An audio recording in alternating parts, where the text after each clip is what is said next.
Shalom, Bapak, Ibu, dan saudara yang terkasih dalam nama Tuhan Yesus Kristus. Sebelum kita mulai acara kebaktian kita di pagi hari ini, mari kita bersaat teduh, kita berdoa dimulai.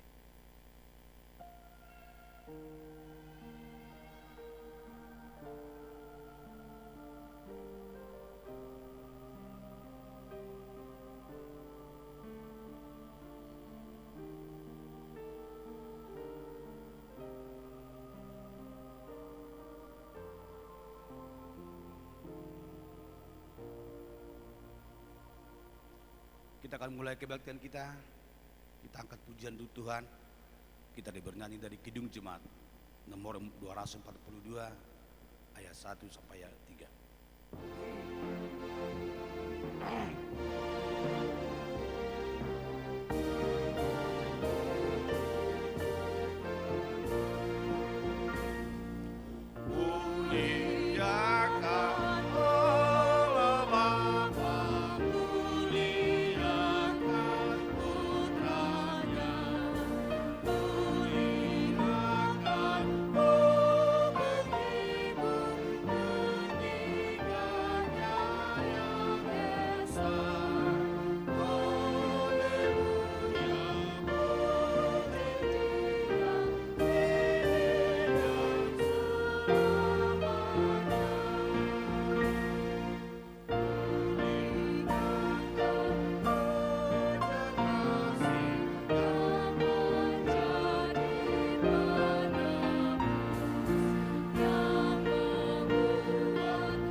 Dalam nama Allah Bapa dan nama anaknya Tuhan Yesus Kristus dan nama Roh Kudus yang menciptakan langit dan bumi. Amin.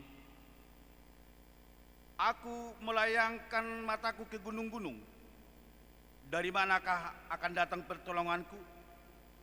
Pertolonganku ialah dari Tuhan yang menjadikan langit dan bumi. Ia takkan membiarkan kakiku goyah.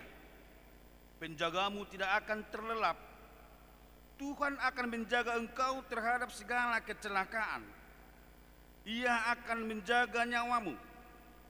Tuhan akan menjaga keluar masukmu dari sekarang sampai selama-lamanya. Haleluya.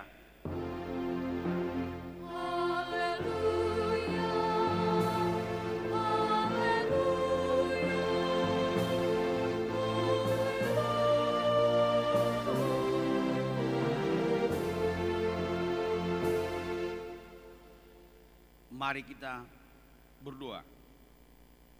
Ya Tuhan Allah, Bapa yang Maha Pengasih, kami bersyukur karena Engkau telah memindahkan kami dari kegelapan ke dalam terang dan kebenaran melalui Anak-Mu yang tunggal, Tuhan Yesus Kristus. Berilah Roh Kudus menuntun kami, agar iman kepercayaan kami semakin teguh dan tumbuh, dan perilaku serta perbuatan kami semakin suci dan benar, sehingga kami layak masuk ke dalam kehidupan kekal, karena Tuhan Yesus Kristus Tuhan kami. Amin.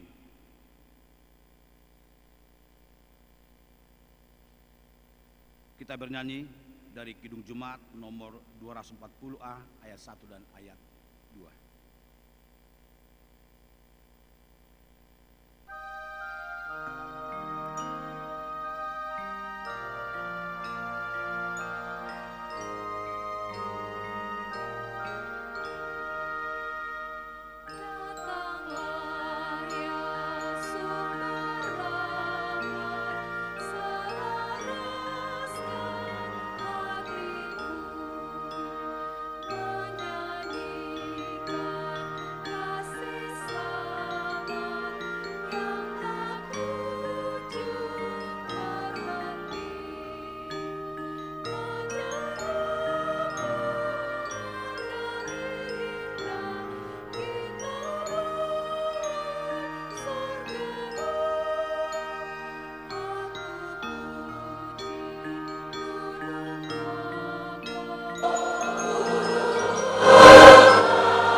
Dengarkanlah hukum Tuhan di minggu kedua setelah Epiphanius hari ini, yaitu titah pertama sampai dengan titah yang ke-10.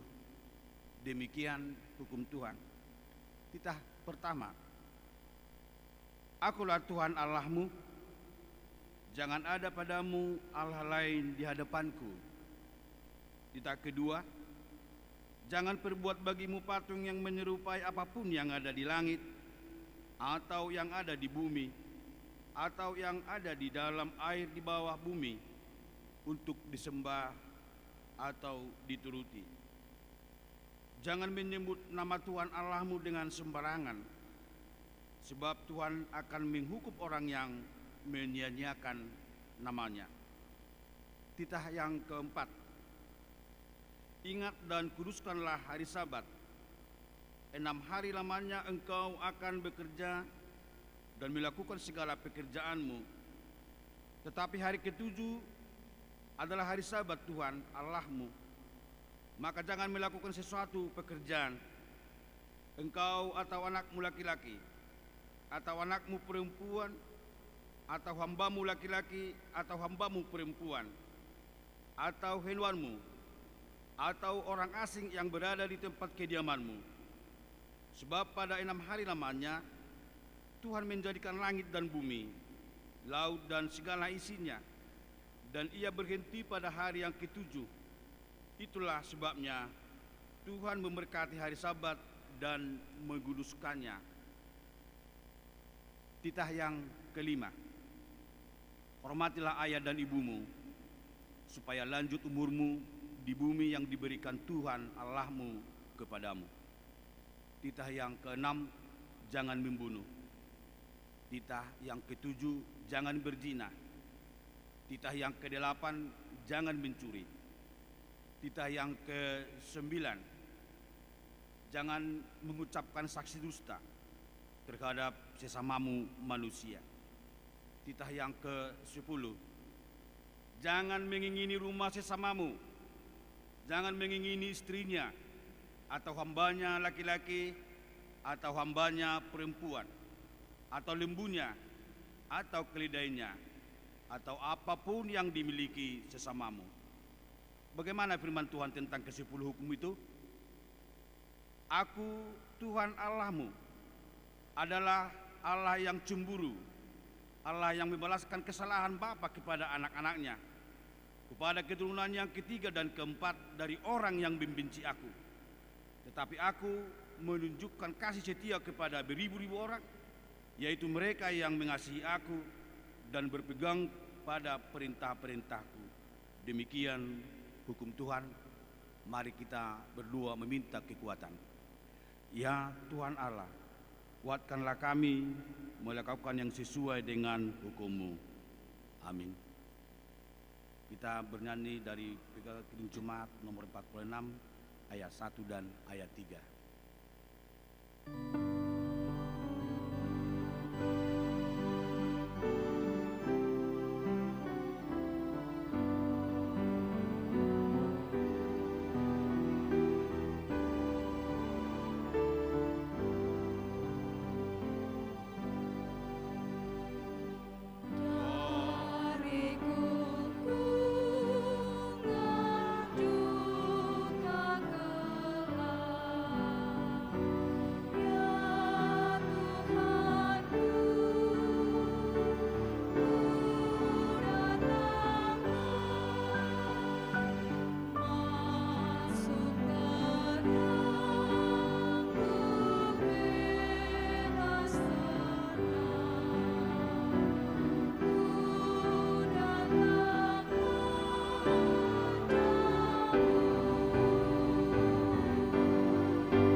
Marilah kita merendahkan diri di hadapan Tuhan untuk mengaku dosa-dosa kita.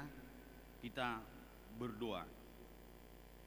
Ya Bapa Tuhan kami di surga, Engkau mengasihi, maha kasih dan benar. Berkat-Mu berlimpah dan kekal selama-lamanya. Kasihanilah kami ya Tuhan. Lupakanlah segala kejahatan dan dosa kami. Kami sering berbuat dosa terhadap Engkau dan membangkitkan amarah-Mu. Karena kami sering melanggar hukum-Mu. Limpahkanlah kasih sayang-Mu kepada kami. Dan berkatilah kami dengan pertolongan-Mu. Ya Tuhan Allah, sumber kebahagiaan kami. Ampunilah segala dosa dan pelanggaran kami. Di dalam anak-Mu Tuhan Yesus Kristus Juru Selamat kami. Amin.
janji Tuhan tentang pengampunan dosa.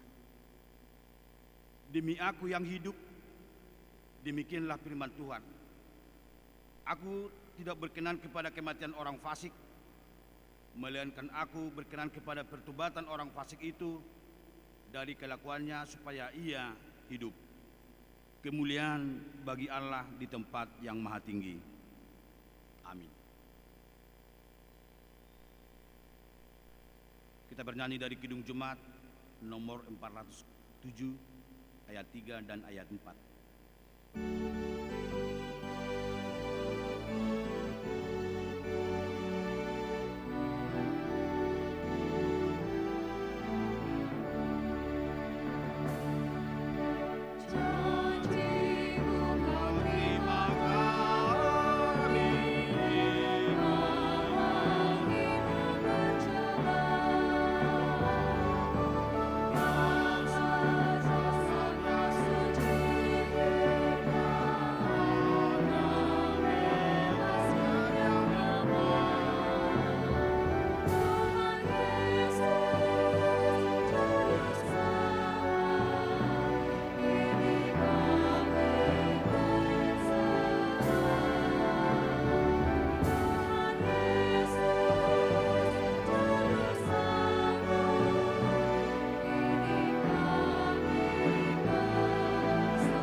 Bapak, Ibu, dan saudara yang terkasih jemaat Tuhan yang dikasihi Tuhan Yesus Kristus, marilah kita membaca firman Tuhan yang ditetapkan untuk hari Minggu kedua setelah Epifanias.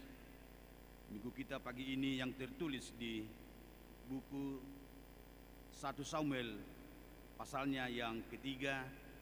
Kita mulai ayat 1 sampai ke ayat 10. Kita membacanya secara responsoria. Demikian firman Tuhan. Samuel yang muda itu menjadi pelayan Tuhan di bawah pengawasan Eli. Pada masa itu firman Tuhan jarang, penglihatan pun tidak sering.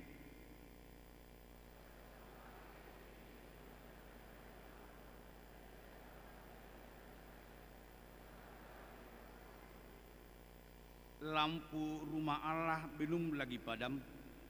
Samuel telah tidur di dalam bait suci Tuhan, tempat tabut Allah.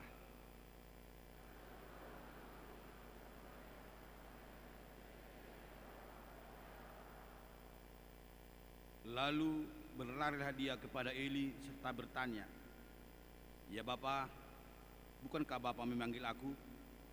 Tetapi Eli berkata, "Aku tidak memanggil, tidurlah kembali." Lalu pergilah ia tidur.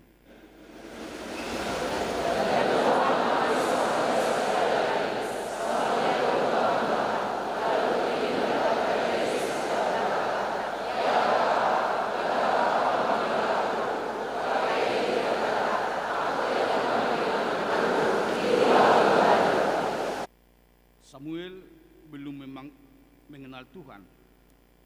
Firman Tuhan belum pernah dinyatakan kepadanya.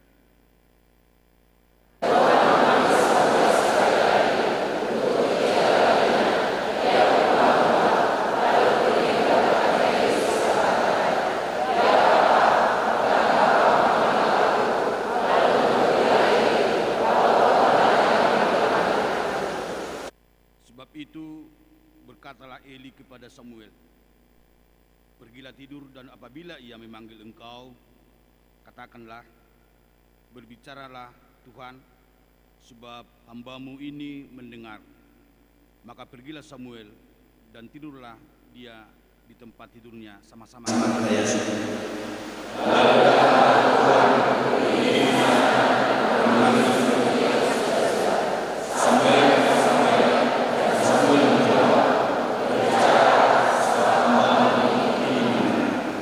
Demikian firman Tuhan.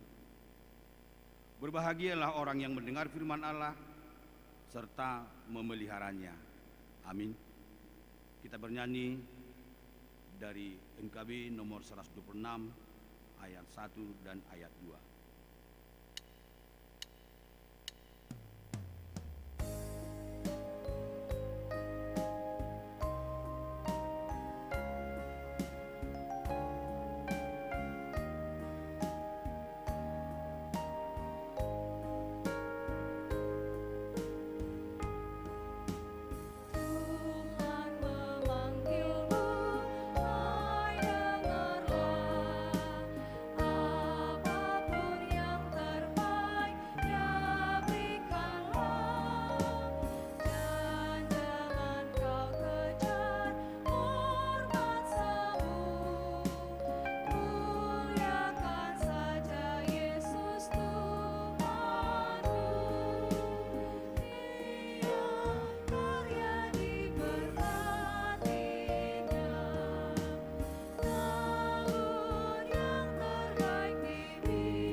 Marilah kita bersama-sama mengaku iman kepercayaan kita, sebagaimana teman-teman seiman di seluruh dunia, kita bersama-sama mengucapkannya. Aku percaya kepada Allah, Bapa yang Maha Kuasa, Khalik langit dan bumi. Aku percaya kepada Yesus Kristus, anaknya yang tunggal Tuhan kita, yang dikandung daripada Roh Kudus, lahir dari anak darah Maria, yang menderita sengsara di bawah pemerintahan Pontius Pilatus, disalibkan, mati dan dikuburkan, yang turun ke dalam kerajaan maut, pada hari yang ketiga bangkit pula dari antara orang mati, naik ke surga, duduk di sebelah kanan Allah, Bapa yang Maha Kuasa. Dari sana akan datang kelak untuk menghakimi orang yang hidup dan yang mati. Aku percaya kepada Roh Kudus dan adanya satu gereja yang kudus, persekutuan orang kudus, pengampunan dosa, kebangkitan daging, dan hidup yang kekal. Amin. Kita mendengar warta jemaat.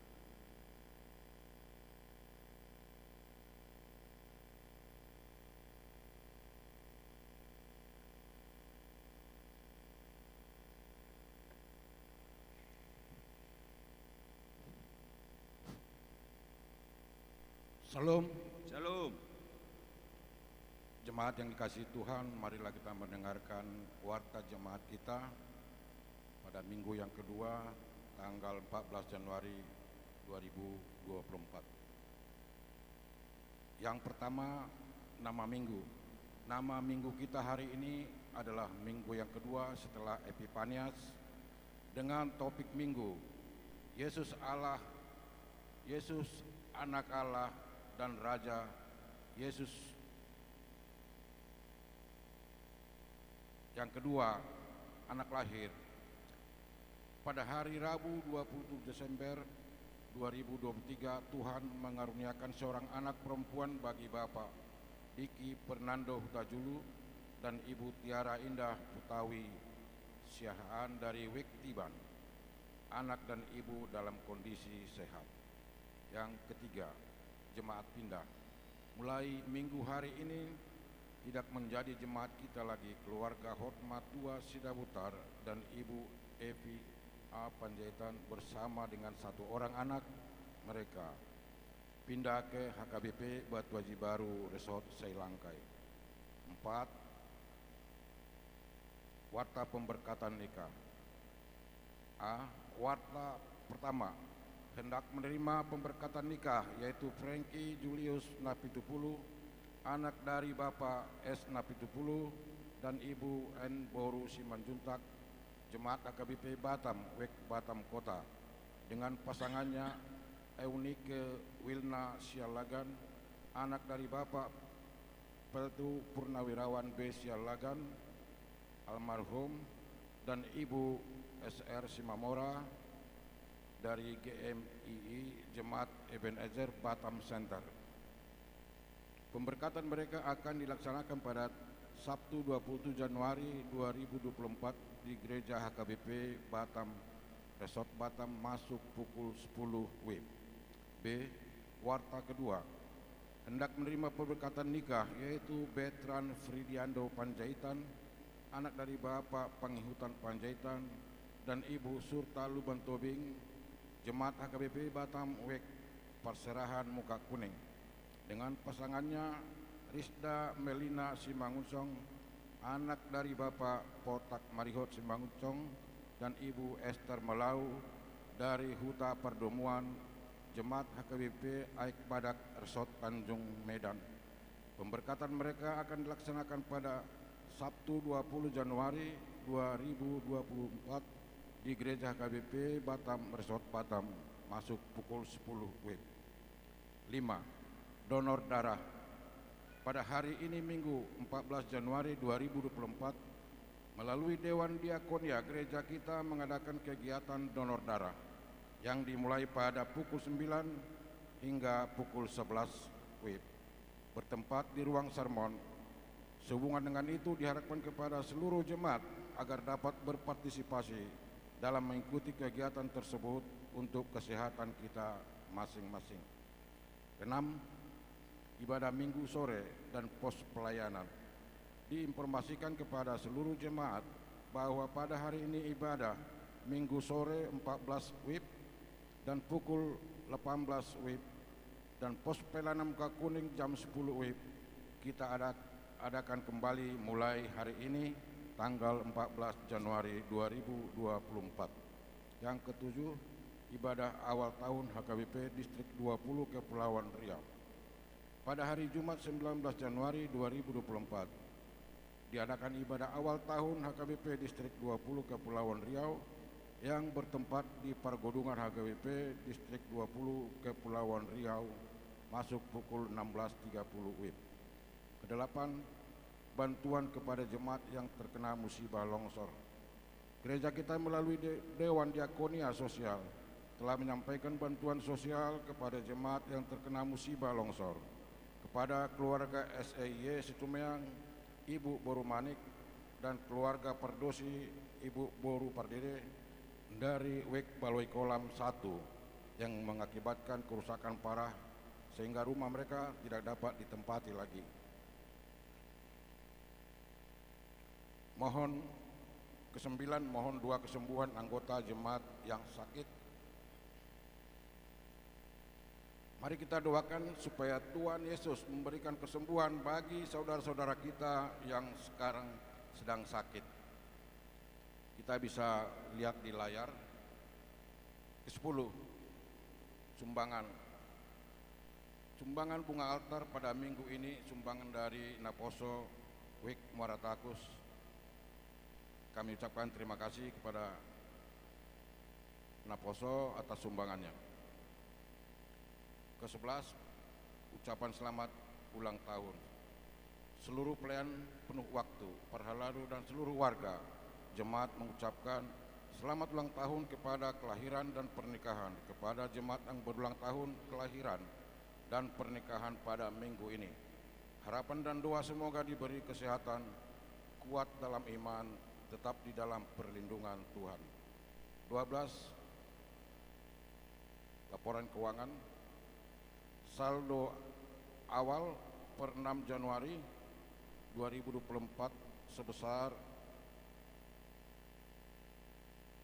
398.473.214 rupiah. Saldo akhir per tanggal 13 Januari 2024 399.989.624 rupiah. Demikian warta jemaat kita pada hari ini Minggu tanggal 14 Januari 2024. Terima kasih, Tuhan memberkati kita.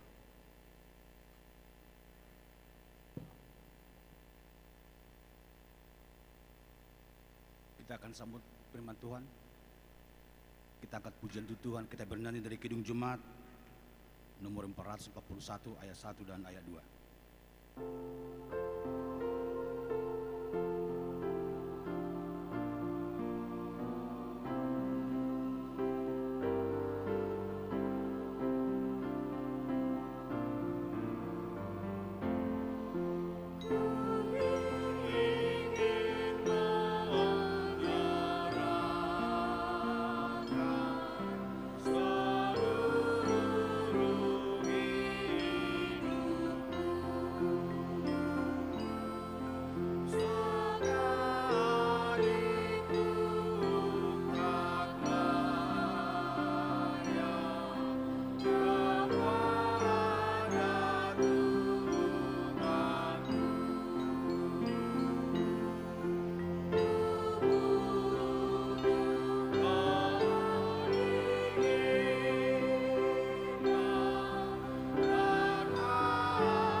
Damai sejahtera Allah yang melampaui segala akal dan pikiran, itulah yang memelihara hati dan pikiran saudara-saudari di dalam Kristus Yesus Tuhan kita. Amin. Selamat hari Minggu bagi kita sekalian amantinan dan saudara-saudari. Sebelum saya membaca khotbah ini, kembali kami ingatkan kepada amanginan dan saudara-saudari bahwa gereja kita akan mengumpulkan persembahan setiap minggunya satu kantong satu kali. Namun walaupun sekali, mari mempersembahkan yang terbaik untuk Tuhan. agar kiranya apa yang kita persembahkan itu dapat dipergunakan oleh gereja untuk pelayanan di dalam gereja dan juga pelayanan keluar gereja. Yang kita persembahkan adalah bagi Tuhan. Mari mempersembahkan yang terbaik. Amangin dan saudara-saudari, firman Tuhan di Minggu Epifanes yang kedua, yaitu dari Yohanes 1 ayat 43 sampai dengan ayat 51. Saya akan membacakan bagi kita sekalian. Pada keesokan harinya Yesus memutuskan untuk berangkat ke Galilea. Ia bertemu dengan Filipus dan berkata kepadanya, "Ikutlah aku." Filipus itu berasal dari Betsaida, kota Andreas dan Petrus. Filipus bertemu dengan Nathanael dan berkata kepadanya, "Kami telah menemukan dia yang disebut oleh Musa dalam kitab Taurat dan oleh para nabi, yaitu Yesus anak Yusuf dari Nazaret." Kata Nathanael kepadanya, "Mungkinkah sesuatu yang baik datang dari Nazaret?" Kata Filipus kepadanya, "Mari dan lihatlah." Yesus melihat Nathanael datang kepadanya, lalu berkata tentang dia, "Lihat, inilah seorang Israel sejati, tidak ada kepalsuan di dalamnya."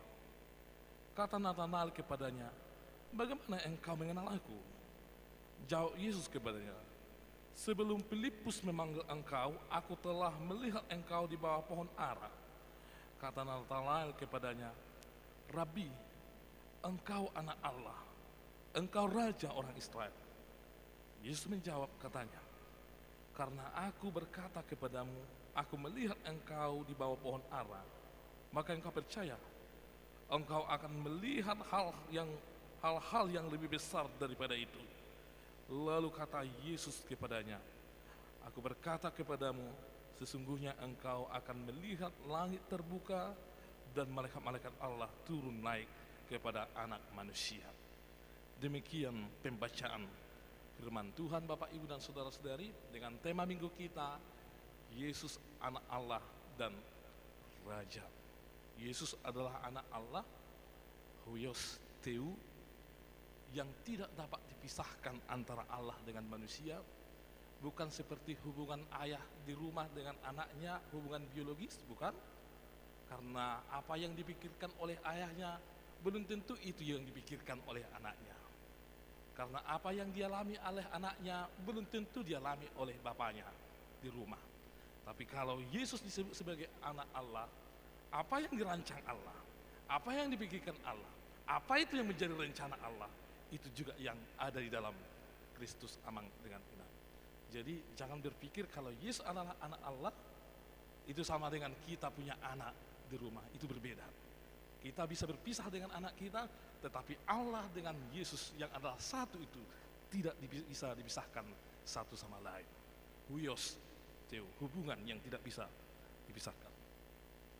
Minggu saat ini, Bapak, Ibu, dan saudara-saudari, adalah Minggu Epifanes yang kedua yang menyatakan bahwa Tuhan atau Kristus menyatakan dirinya kepada kita. Di Alkitab kita telah menemukan bahwa Allah sering menyatakan dirinya, memperkenalkan dirinya kepada ciptaannya, kepada manusia. Allah memperkenalkan dirinya kepada ciptaannya melalui ciptaannya. Namun di lain hal, Allah juga memperkenalkan, punya kuasa melalui Yesus Kristus, memperkenalkan, menyatakan dirinya melalui perjumpaan langsung antara manusia dengan Allah atau Yesus itu sendiri, Bapak, Ibu, dan saudara-saudari. Di perjanjian lama kita melihat bahwa Allah menyatakan dirinya kepada para nabi, para imam, dan juga kepada bangsa Israel. Itu sebabnya seorang nabi ketika Allah menyatakan dirinya kepadanya, maka seorang nabi itu akan mengerjakan apa yang diperintahkan oleh Allah. Ketika Allah menyatakan dirinya kepada umat Israel, maka umat Israel dikehendaki oleh Allah harus mengerjakan apa itu perintah-perintah yang daripada Tuhan. Kalau seandainya Tuhan tidak memperkenalkan dirinya kepada bangsa itu, kepada para nabi atau kepada para iman, dari mana mungkin mereka mengenal Allah? Dari mana mungkin mereka bisa melakukan apa yang dikehendaki oleh Allah? Dari mana mungkin mereka bisa tahu apa itu kehendak Allah? kita juga menemukan Bapak Ibu dan saudara-saudari bahwa Allah juga berhak untuk menyatakan dirinya kepada setiap orang. Seorang Paulus ketika dia sudah berada di puncak kejayaannya, tidak ada yang bisa melawan Paulus pada waktu itu, karena seorang Paulus adalah seorang pembuat fatwa yang melahirkan undang-undang. Tidak ada yang berhak untuk melarang Paulus. Dia bebas mau melakukan, menciptakan undang-undang lalu menyakiti orang lain, menciptakan undang-undang lalu mengambil keuntungan dari undang-undang yang dia ciptakan itu. Paulus berhak untuk itu. Di puncak kejayaannya, di puncak segala sesuatu prestasinya, ternyata Tuhan menyatakan dirinya kepada seorang Paulus. Dan pada waktu yang demikian, Paulus tercengang dan dia dipaksa untuk mengikuti apa itu kehendak Tuhan. Atau Bapak Ibu dan saudara-saudari, ada juga ketika seseorang sangat sulit kehidupannya, sehingga ketika Tuhan menyatakan dirinya kepadanya, ada orang yang tidak peka dengan pernyataan Tuhan kepada dirinya, karena dia lebih fokus kepada persoalan hidup, kesulitan yang dia alami, bukan kepada, atau tidak menyempatkan diri untuk fokus kepada pernyataan Tuhan, perkenalan Tuhan di tengah-tengah hidupnya. Dalam nas kita hari ini Bapak Ibu dan saudara-saudari, yang pertama yang mau dijelaskan kepada kita bahwa Yesus datang menyatakan dirinya kepada semua orang. Yesus itu adalah sosok yang inklusif, terbuka kepada setiap orang. Yesus itulah gambaran Allah yang menerima setiap orang, menerima, welcome kepada setiap orang. Dia datang dan mengajak kita juga Bapak Ibu dan saudara-saudari, bagaimana kehidupan kita, bagaimana kondisi kita. Lihat ketika Yesus di ayat ini tadi, atau di ayat sebelumnya, di ayat 30,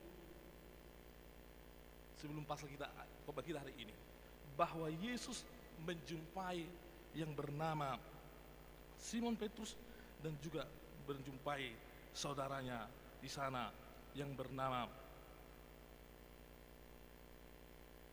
anak Yohanes. Bapak Ibu dan saudara-saudari, ada dua orang. Dan ketika Yesus menjumpai, emang mereka siapa? Kita tahu Bapak Ibu dan saudara-saudari, Simon Petrus bukanlah orang hebat.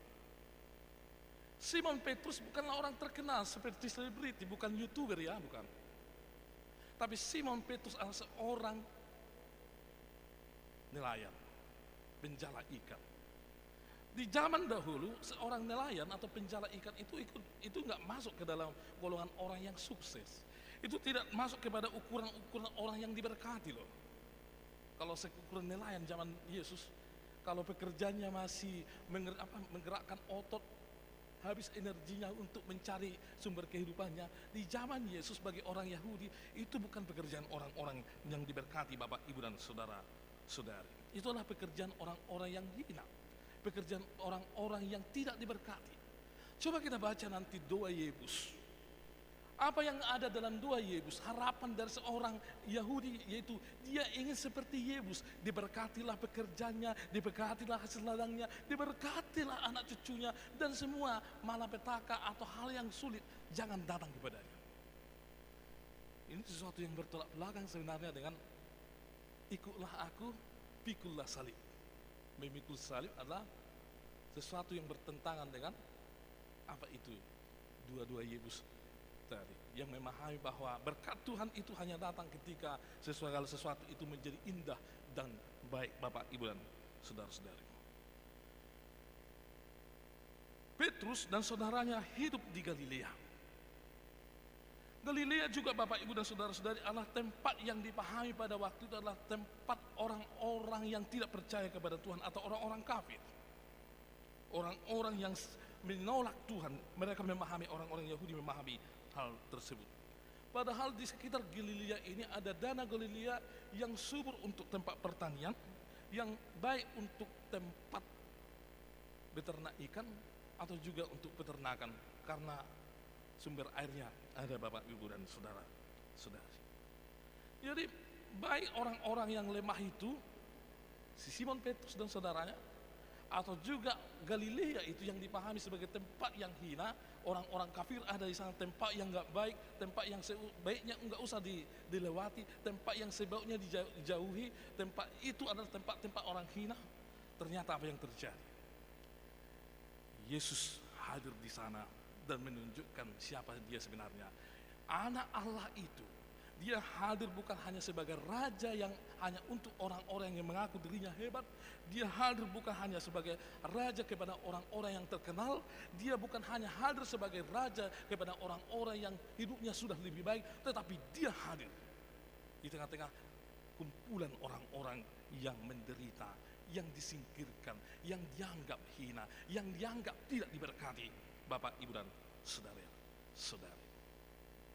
Jadi hal ini mau menunjukkan kepada kita bahwa Yesus adalah datang untuk mencari orang-orang yang hilang itu. Kalau orang Yahudi memahami orang Galilea adalah orang yang hilang, domba yang hilang, musuh dari Tuhan, tetapi Yesus menganggap mereka bukanlah bagian dari orang-orang yang harus dimusuhi. Inilah kerajaan Allah yang hendak dinyatakan oleh Kristus kepada setiap orang, kepada pendengarnya, bahkan kepada kita saat ini. Kerajaan Allah yang dipahami oleh Yesus adalah kerajaan Allah yang harus dibawa ke tengah-tengah dunia ini, sehingga ketika kerajaan Allah eksis di sana, orang-orang yang disingkirkan diterima dan dikasihi.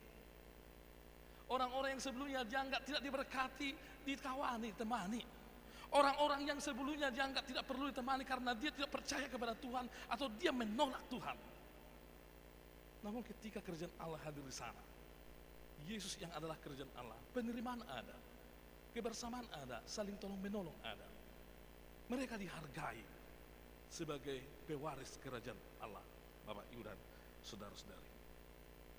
Galilea adalah gambaran dari kehidupan kita itu. Bapak, Ibu, dan saudara-saudari. Tempat yang ditolak, tempat yang dianggap hina, tempat yang dianggap tidak baik. Walaupun di Galilea itu ada yang makmur, tapi ada juga yang susah. Tetapi Kristus mau hadir di sana. Tetapi Kristus mau bersekutu di sana. Tapi Kristus mau memilih tempat itu untuk menjadikan tempat itu, memanggil seseorang, memanggil setiap orang untuk menjadi muridnya dari tempat yang dianggap hina, dari tempat yang dianggap tidak baik itu. Bapak, Ibu, dan saudara-saudara. Jadi jika diri kita ini seperti Galilea, Tuhan mau kok memilih kita. Tuhan kok mau memakai kita untuk alat di tangan Tuhan, untuk pekerjaan-pekerjaan Tuhan, Bapak, Ibu, dan saudara-saudari. Inilah salah satu cara Tuhan yang adalah Raja kita itu, Raja yang universal itu, tidak menganggap bahwa orang-orang yang berada di satu tempat yang hina itu tidak perlu diselamatkan, itu tidak perlu ditemani, itu tidak perlu untuk dikotbahi. Tapi Tuhan mau hadir di sana. Dan anak-anak tinggal hati di ruli, gak beda ngarong debatani sih. Tapi Tuhan hadir juga di sana. Dan anak-anak di penjara cuma gak beda ngarong debatani saya. Tapi Tuhan hadir di sana. Dan anak ini tempat karena dia tempat yang mewah, maka Tuhan hadir di sana. Yang berikut Bapak, Ibu, dan saudara-saudari, Tuhan mengajak kita untuk ikut dalam rancangannya. Andreas dan Simon adalah salah satu bentuk pewartaan atau ketika Yesus datang menghadap atau menampakkan diri kepada mereka. Kemudian dilanjutkan kepada wilayah yang lebih luas nantinya. Namun sebelumnya Yesus menampakkan diri atau datang kepada Andreas.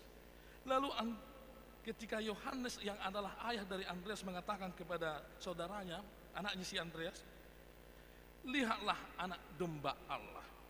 Lalu Andreas mengikuti Yesus. Lalu setelah Andreas mengikuti Yesus, Andreas kemudian menjumpai saudaranya Simon Petrus. Di ayat 41 dikatakan demikian. Andreas mula-mula bertemu dengan Simon, saudaranya, dan ia berkata kepadanya, kami telah menemukan Mesias. Dan ia membawanya kepada Yesus. Yesus memandang dia dan berkata, engkau Simon, anak Yohanes, engkau akan dinamakan Kefas. Andreas dan Simon adalah saudara kandung. Bagaimana dengan kekristenan kita, Bapak, Ibu, dan saudara-saudari? Lihat Andreas ketika dia berjumpa dengan Yesus, dia tidak hanya mengenal Yesus itu sendiri, dia tidak hanya ingin melihat Yesus itu sendiri, tapi dia mengikut sertakan saudara kandungnya supaya mengenal Kristus, supaya orang itu Simon Petrus juga ikut terlibat atau mengenal siapa itu Yesus Kristus. Tetapi bagaimana mungkin Bapak Ibu dan saudara-saudari, saudara-saudari kita bisa merasakan hadirat Kristus, kasih Kristus dari kita, kalau kita menjadi seteru dari saudara kandung kita?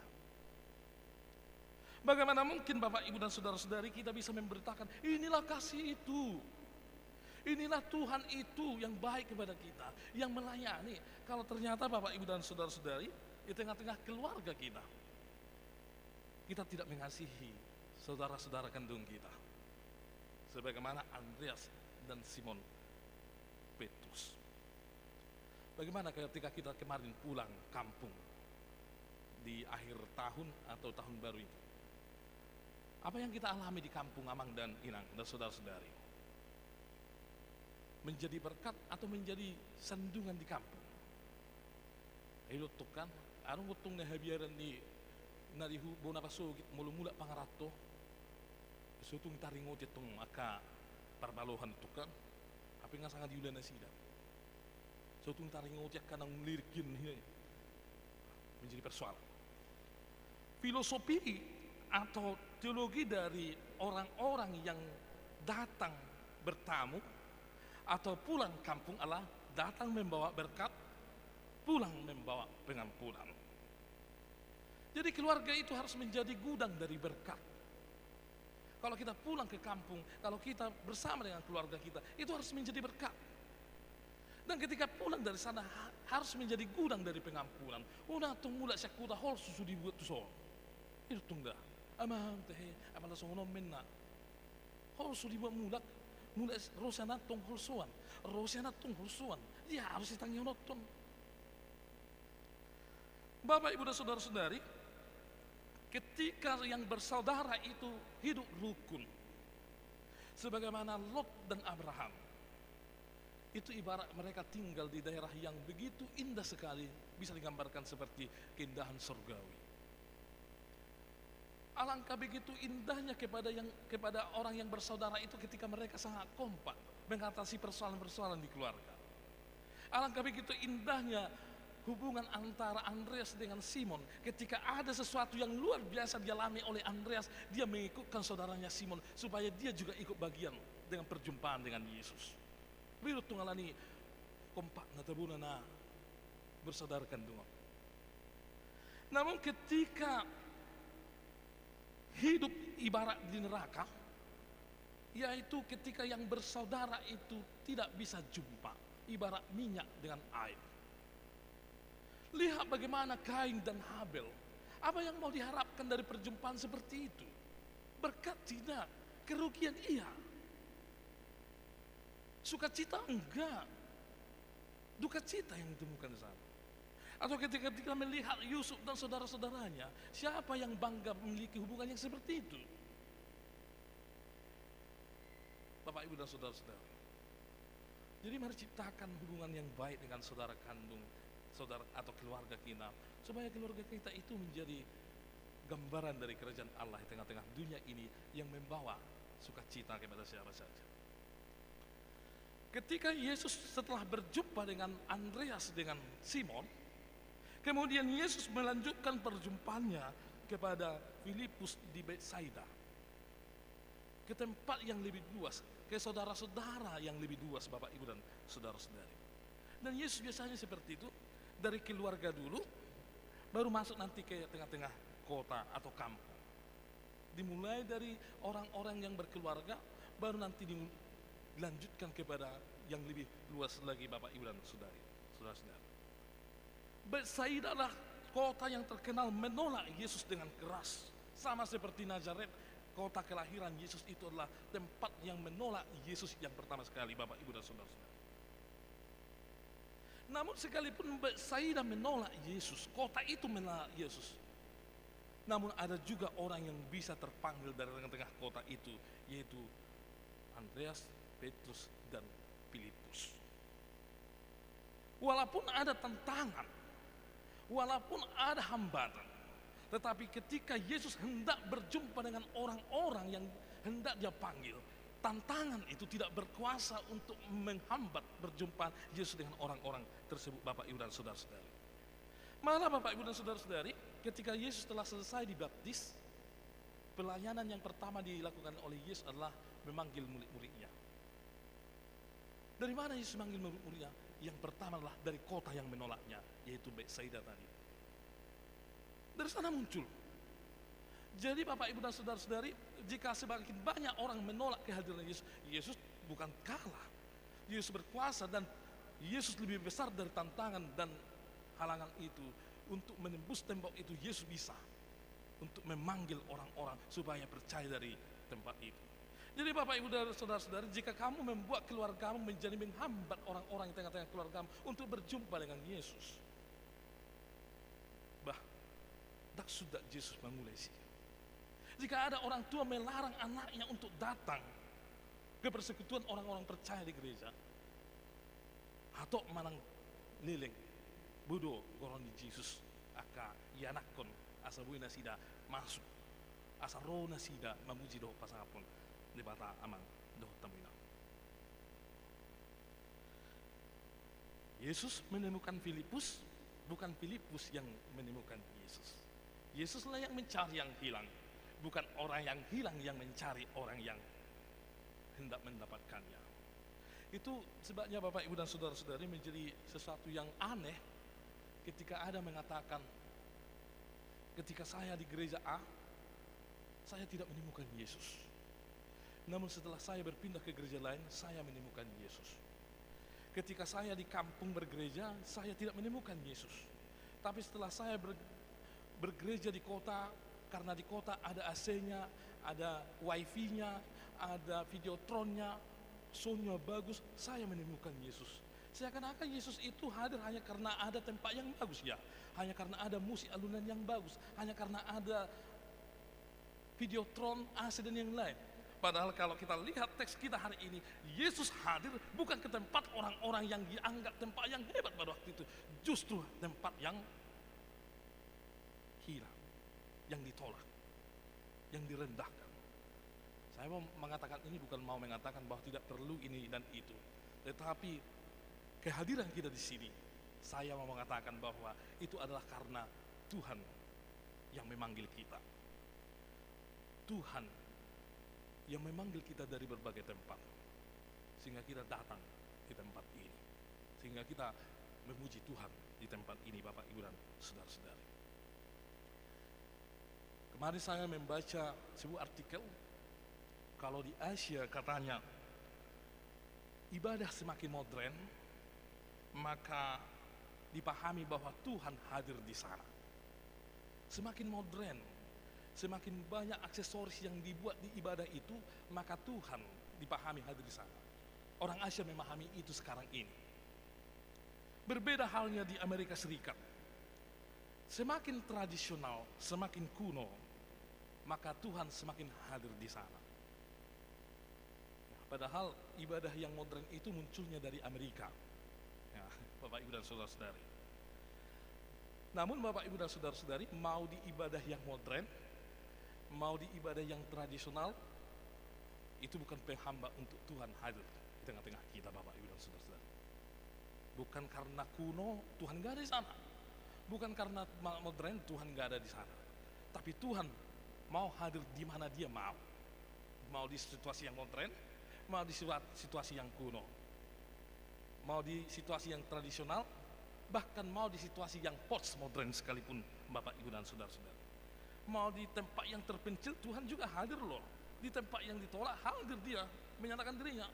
Atau di tempat yang dipahami orang, tempat yang luar biasa kota, Tuhan juga hadir di sana. Tapi lebih sering Yesus hadir dalam rupa kesederhanaan. Perjumpaan dengan Yesus bukanlah ditentukan oleh situasi, kondisi, karena Tuhan adalah omnipresent. Nangalani nabaga inganani gabe Roma Yesus. Tapi Dia bisa hadir di situasi yang bagaimanapun. Lihat peristiwa Natal. Tempat yang paling bau, yang paling tidak higienis, yang paling tidak disukai orang, Tapi Yesus malah hadir, lahir di sana.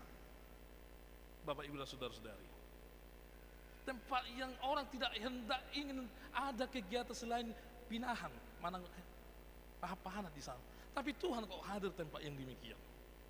Ini mau menunjukkan kepada kita Bapak Ibu dan saudara-saudari, masalah tempat tidak menjadi persoalan bagi Tuhan. Tapi Tuhan mau memanggil kita dari manapun kita. Mau dari lingkungan satu, mau Samoratakus, mau Sianaha, di jauh di mana kita. Dan arung boleh mengabati ala bagat dala tu Moratakus dan robe dari bata tua. Nah arsoni. Karena Tuhan bukanlah hal-hal yang duniawi, tetapi Dia hendak memanggil setiap orang masuk ke dalam kerajaan-Nya. Yang ketiga, perjumpaan dengan Yesus melahirkan percaya diri dan perubahan. Ketika Yesus menjumpai Filipus, kemudian ia memberitahukan, si Filipus memberitahukan kepada Nathanael. Dia 45 dikatakan, kami telah menemukan dia yang disebut oleh Musa dalam kitab Taurat dan oleh para nabi, yaitu Yesus anak Yusuf dari Nazaret. Perkataan Filipus menunjukkan bahwa keinginan untuk berjumpa dengan Mesias itu sudah sangat-sangat diingini, sangat merindukan kedatangan Mesias. Lalu apa respon dari Nathanael atas ucapan dari Filipus tersebut? Mungkinkah sesuatu yang baik datang dari Nazaret? Nathanael mengatakan hal itu. Mungkinkah sesuatu yang baik datang dari Nazaret? Dia seorang yang skeptis. Dia seseorang yang langsung membeda-bedakan tempat. Dia langsung menjudge atau menilai seseorang berdasarkan tempat. Misalnya Bapak Ibu dan saudara-saudari, di rumah yang indah, mungkinkah datang yang rumah yang tidak indah, mungkinkah Tuhan datang dari situ?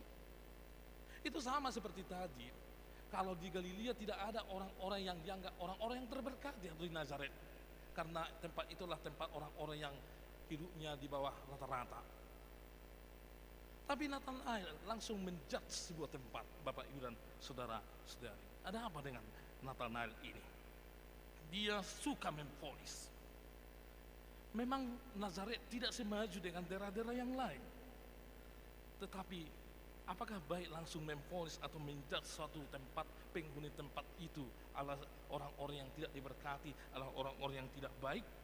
Nathanael menjadi sangat skeptis di sini Bapak Ibu dan saudara-saudari. Jadi sifat yang seperti ini gampang menjudge, gampang memvonis, skeptis, tidak usah dipelihara. Bapak Ibu dan saudara-saudari, cepat menilai orang, cepat berprasangka buruk kepada orang, cepat mengatai orang sesuatu yang tidak baik. Tak boleh piaron, tidak perlu berkembang. Nathanael langsung menjudge Nazaret karena pikirannya sudah dipenuhi hal yang negatif tentang Nazaret. Bapak Ibu dan saudara-saudari, kita juga tidak perlu langsung skeptis memahami bagaimana tahun 2024 ini. Banyak ahli yang mengatakan di 2024 ini akan terjadi begini, perekonomian begini, politik demikian, dan yang lain-lain. Emang manusia punya kuasa untuk menentukan hari dan waktu, untuk menentukan bagaimana terjadinya musim, masa. Manusia tidak punya kuasa untuk itu. Hanya Tuhan yang berhak, yang punya kuasa untuk itu Bapak Ibu dan saudara-saudari. Jadi mau lebih kurang mandok, songonot do situasi, songonot do kurva perekonomian, songonot donasi.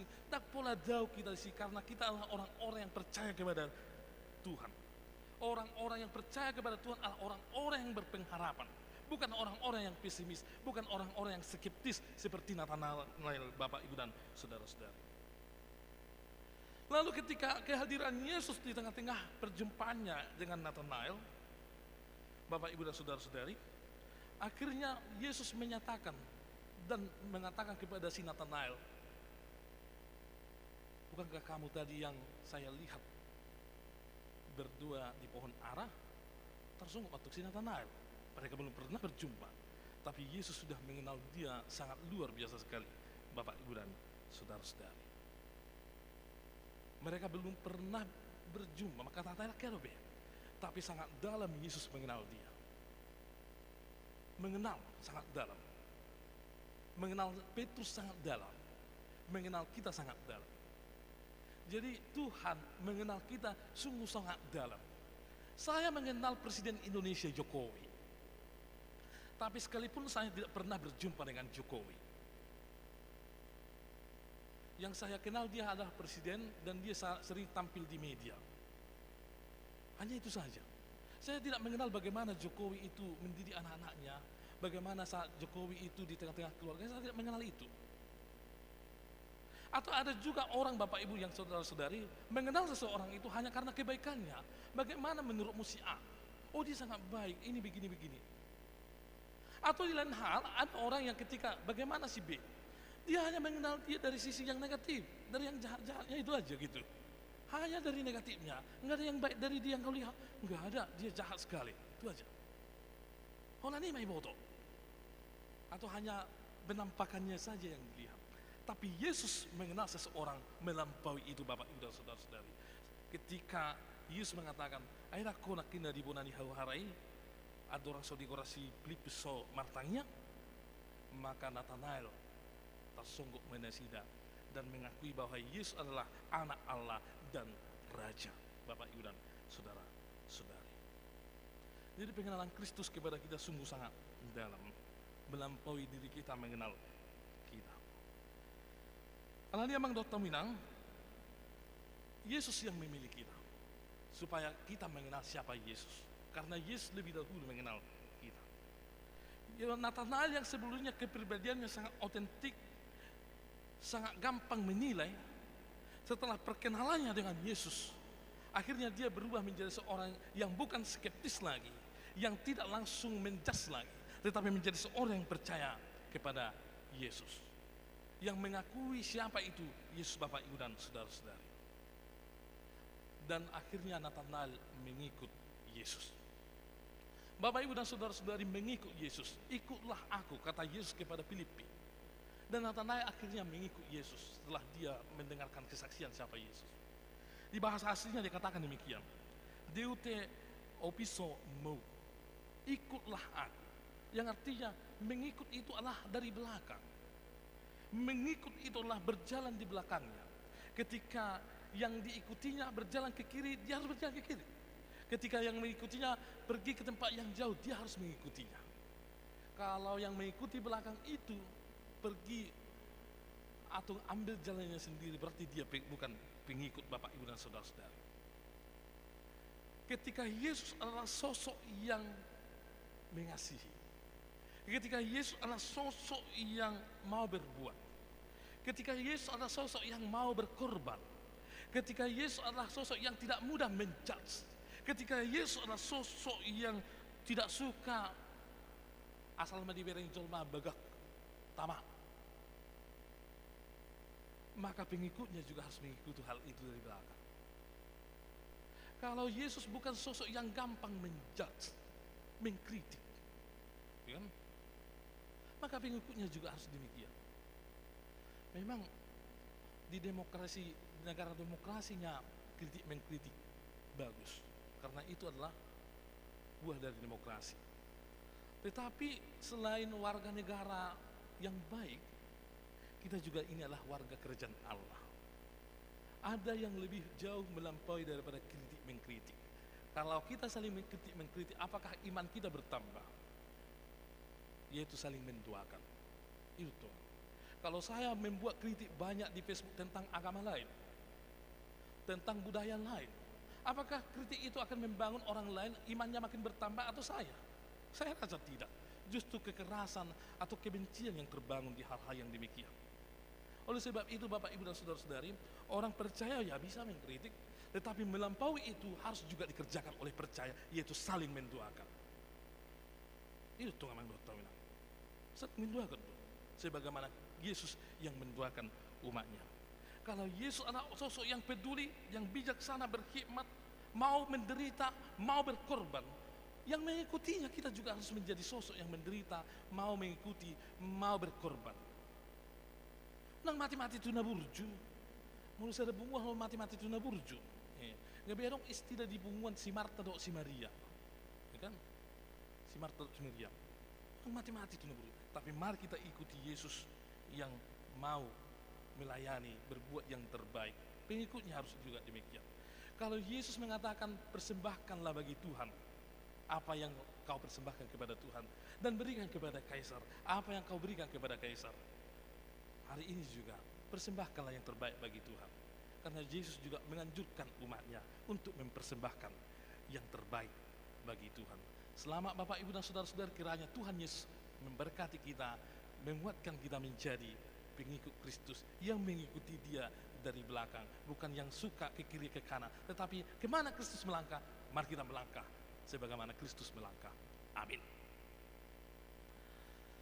Kami sungguh bersyukur ya Tuhan atas firman-Mu yang kamu nyatakan bagi kami, di mana Tuhan adalah Tuhan yang mau terbuka bagi siapapun, mau hadir di tengah-tengah kondisi kehidupan yang bagaimanapun, dan mau hidup bersama dengan orang yang sehina apapun ya Tuhan, sehingga sukacita ditemukan di dalam perjumpaan setiap orang dengan Tuhan. Dan kami percaya bahwa Tuhan akan senantiasa membekali setiap orang yang hadir di sini, setiap keluarga dari jemaat-Mu. Dan Tuhan akan senantiasa menguatkan umat-Mu ya Tuhan, supaya mereka ya Tuhan ketika bertemu dengan Kristus, mereka mengakui bahwa Tuhan adalah Raja dan Tuhan adalah anak dari Allah. Ya Tuhan, ajarlah umat-Mu agar mereka mengenali Kristus, kehidupan yang Kristus berikan, supaya umat-Mu ya Tuhan hidup di dalam kasih, hidup di dalam pengampunan, hidup di dalam saling mendoakan, dan hidup di dalam saling tolong menolong ya Tuhan. Tuhanlah yang memberkati pelayanan di gereja, Tuhan yang memberkati setiap bentuk pelayanan ya Tuhan, sehingga pelayanan tersebut adalah untuk pemberitaan kerajaan Allah dan bagi kemuliaan nama Tuhan. Kami serahkan para pemimpin kami ya Tuhan di kota ini kepada Tuhan. Dari Tuhanlah hikmat dan pengetahuan serta kekuatan bagi mereka, agar kiranya apa yang Tuhan maui dan kehendaki itu yang hadir dari kehidupan para pemimpin kami, para orang-orang yang melayani di kota kami ini ya Tuhan. Kami serahkan seluruhnya hanya ke dalam tangan Tuhan, hanya Kristus Yesus kami berdoa. Amin. Mari kita bernyanyi dan mengumpulkan persembahan.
Marilah kita berdoa untuk menyerahkan persembahan kita kepada Tuhan. Ya Allah Bapa kami yang di surga, kami mengaku bahwa Tuhan adalah sumber dari segala karunia yang melimpah dalam kehidupan kami masing-masing. Sebagian daripada karunia itu kami serahkan kembali sebagai persembahan kepada Tuhan. Terimalah dan berkatilah persembahan umat-Mu ini, agar dapat kami pergunakan untuk pekerjaan dan pelayanan kerjaan Tuhan di dunia ini. Bukalah hati kami untuk mengenal betapa banyak berkat dan karunia yang kami peroleh dari Tuhan, supaya kami senantiasa bersyukur kepada-Mu, di dalam nama Yesus Kristus Tuhan kami. Amin. Tuhan karuniamu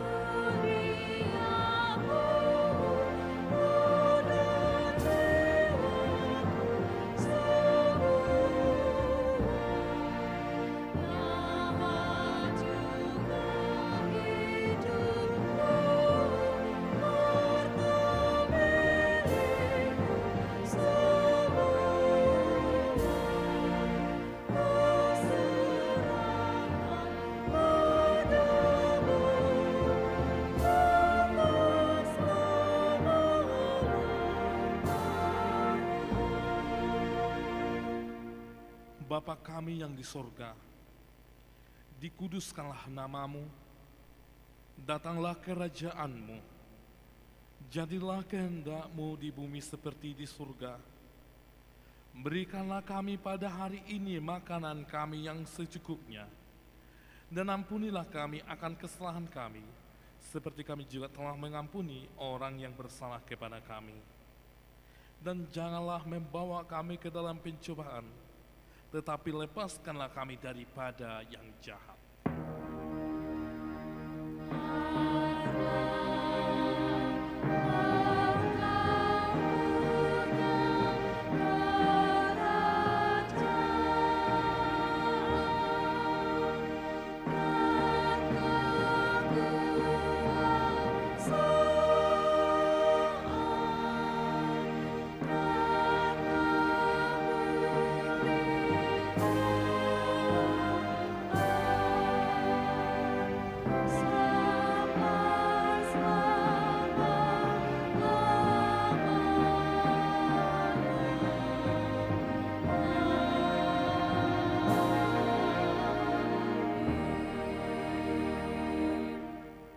Pulanglah dengan sejahtera dan terimalah berkat Tuhan.